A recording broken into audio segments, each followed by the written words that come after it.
Warmest greetings, everyone. Happy October and happy birthday to all of you Libra babies out there. This month is going to be quite interesting, and I just wanted to come on here and give an update, just letting you know about the energies that are going on. Again, I do apologize for taking time away from my astrology show as much as I've done, but it could not help it. I've had to take care of some personal things, and yeah, I try to come on here as much as I can and give little updates. And this week especially was good for an update because we do have that eclipse coming up, and I'll cover that in just a moment. Now I want to go back to October the 4th when Mercury moved into the astrological sign of Libra, who is ruled by Venus. Mercury in Libra signifies a communicative style marked by diplomacy, fairness. It wants everything to be balanced and in harmony. People with this placement generally tend to weigh their words carefully. They want harmony in all of their different conversations. They excel in negotiations as well as presenting balanced arguments. Now, this placement can struggle with indecisiveness at times because Libras are very well known to want to weigh everything out. And that is what they do. They are considering the different multiple perspectives before forming opinions. And sometimes that means the time has come and gone and they have lost out. But on to the next thing for Mercury, because Mercury likes to move quickly. Now also Mars is in Libra as well, which moved into this Aries sign on October the 3rd. So yeah, the day right before Mercury. And Mars will be there until November the 16th. Mars in Libra suggests a more diplomatic and cooperative approach to action. So individuals with this placement can find it challenging to be assertive and, just to assert themselves, preferring to resolve conflicts through compromise and charm, maybe. They also value harmony in relationships, but they can struggle with decisiveness as well, and they weigh options carefully before taking action. This can also go into compromising yourself too much, so we have to be careful with that. Mars, he's one of those little tricky planets where he's all about passion, but remember, passion can go both ways. Now, Mars also met up with the South Node on March the 4th at 24 degrees of Libra. And Mars meeting the South Node in Libra indicates karmic themes that can be related to assertiveness and partnerships. It can also signify past life tendencies of people-pleasing to avoid conflict. And also, it could hinder assertiveness in this lifetime. So, learning to balance individual desires with harmonious relationships becomes essential for personal growth. Now, Mars in the South Node conjunction can also indicate dropping of the stock markets because this is about a release. This connects us to the issues of 1987 and 1950 and the Great Depression. And those all, took place within this type of eclipse and this kind of placement. Mars will also be squaring Pluto on October the 7th, and this is going to be quite challenging, but it will end on a lighter note with Mars trining Saturn, and that will allow us to, go forward in our work to progress, like with our work, our projects, things like that. Mars is really being challenged right now to find balance. And it's really hard for Mars to find balance because he's always about going and going after for what he wants. So this is also when Mars squared Pluto is also when the Hamas attacked Israel on a sacred day, and then Netanyahu declared war. So that is very much that Mars squaring Pluto kind of energy. It's very brutal. It's very straightforward. And Pluto in Capricorn represents those higher ups, those that are more of a darker type of energy, those that are power hungry. The astrologer Stephen Forrest referred to them as the more darker types of energy, like the dark fathers, meaning the wealthy, the dictatorship, the controlling people, as well as the power-hungry institutions. And he stated that it also stands for the men and women that rule the world. So we have been seeing this underbelly of this type of energy, that the wealthy, the dictatorship, the controlling people. We've been seeing that underbelly happening since 2008 when Pluto began its transit through Capricorn. Mars is a very rebellious planet, and it can be acting in a rebellious kind of way. But now, while he is in Libra, he is really trying to be diplomatic, but he's kind of getting that feeling that his hands are tied. So it's quite a challenging situation. Challenges will be coming into our new week. Venus coming up to her detriment in the sign of Virgo. When Venus moves into Virgo, that is her fall. It signifies the fall of Venus. And this is when she's having to pay attention to the details in life, like what is practical, like practical love, practical money, that sort of thing. It can be very nitpicky, and it can go into love. These challenges, I should say, could go into love, also challenging of self-love, money challenges, and values that are hard to earn. She will be having an opposition with Saturn, and he has the upper hand here, and they're trying to find a meeting of minds. Saturn is retrograde still, so he's not acting in his power, his full power, I should say. So they're trying to find a solution, and with this combination, a solution is achievable, because then by the end of this week, on the 14th of October, we will have the Libra solar eclipse. This takes place on the 14th, just like I said, at 21 degrees. And this energy is going to take us back to 2005. This eclipse is a ring of fire eclipse, meaning that the moon will not completely black out the sun. You will be able to see that ring of fire. And this is connecting us.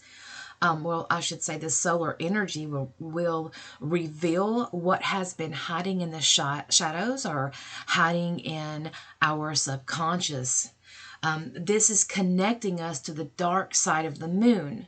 So when we have a solar eclipse, it is then when the dark side of the moon, the side of the moon that we never get to see illuminated, will be illuminated. It's that side that we never see of the moon at all, So when this happens, that sun is illuminating that with a really strong intensity.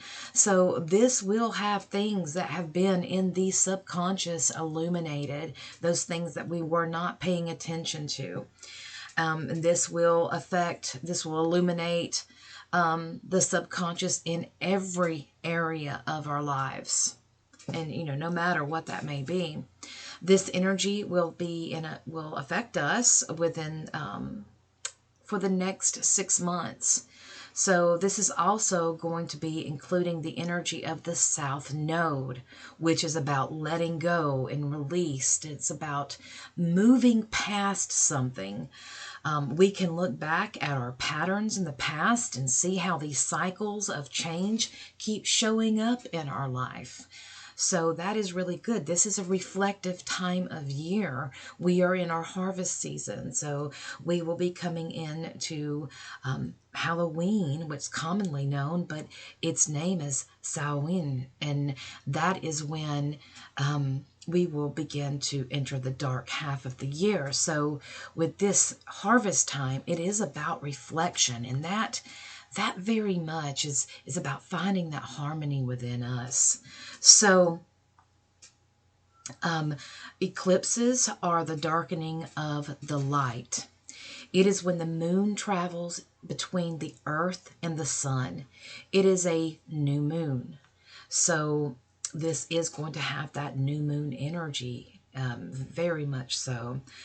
This is a time where, in Indian astrology, where you should wear white. It's a time to chill. It's a time to meditate. It's also, you shouldn't eat food that has been out, like in the sun, outside. And it's about keeping yourself centered. When I was,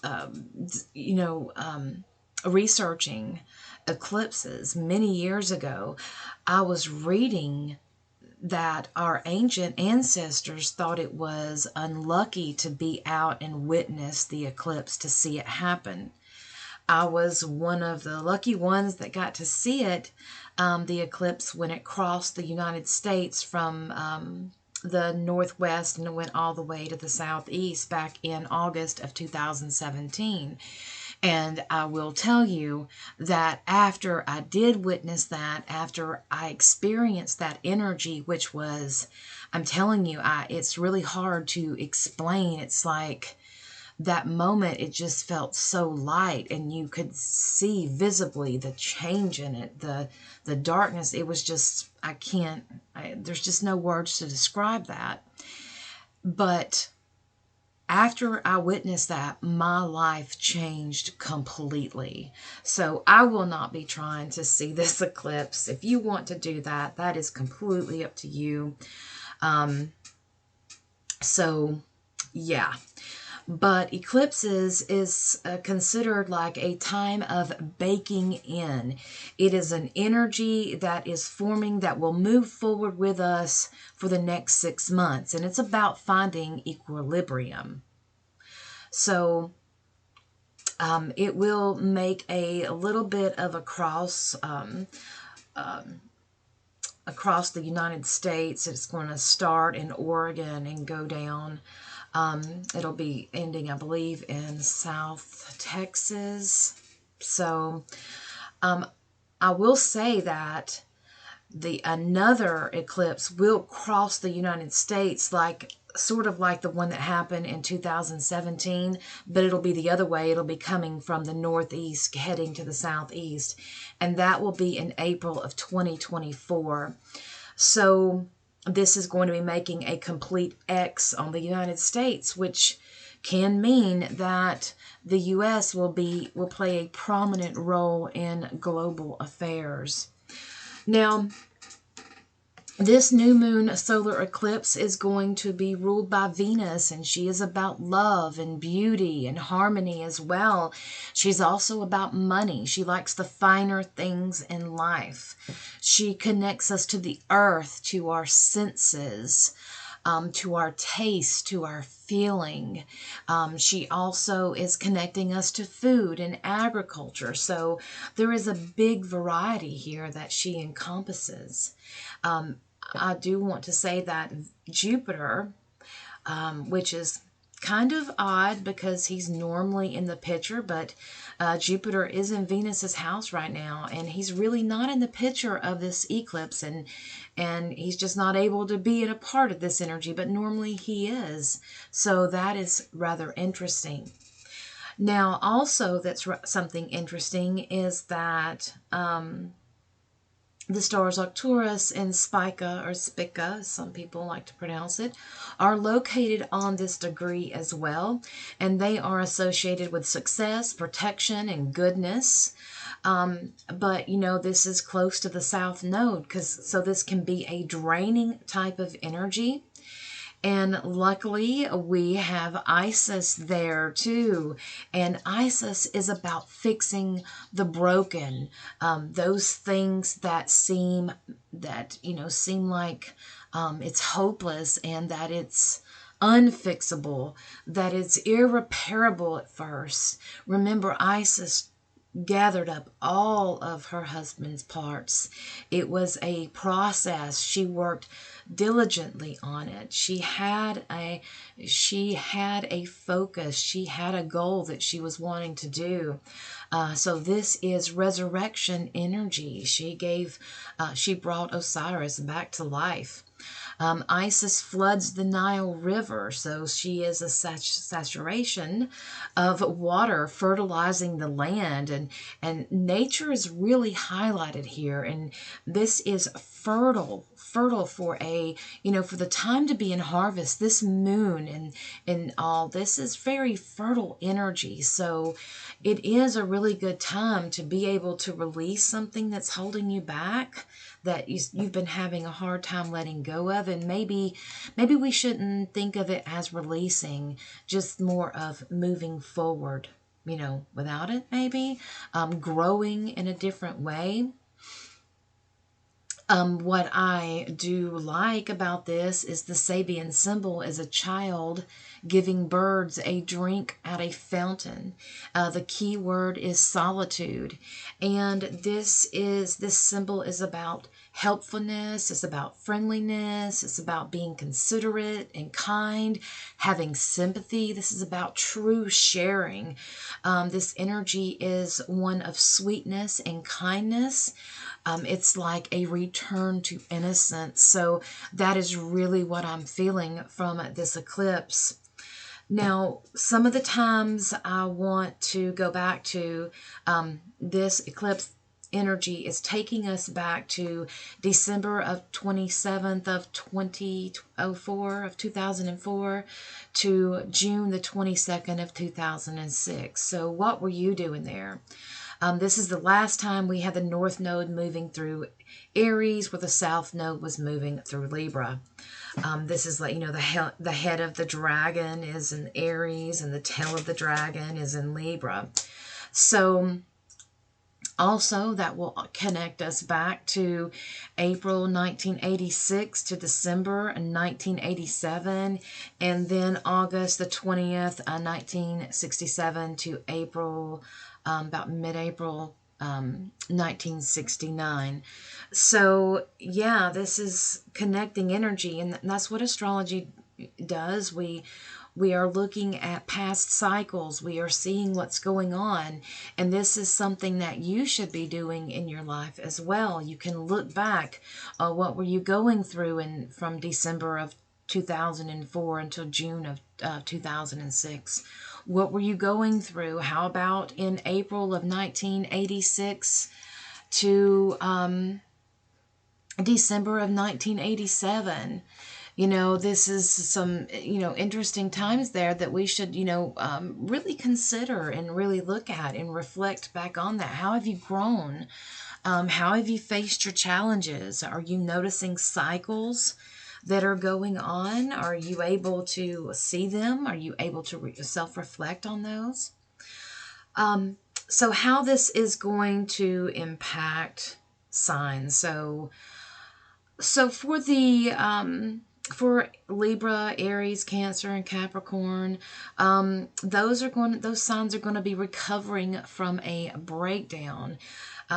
These signs are at an angular position, so they're going to be getting an intense hit. These are cardinal signs as well. Again, those Libras, Aries, Cancers, Capricorn. This is for those sun and rising, mostly rising.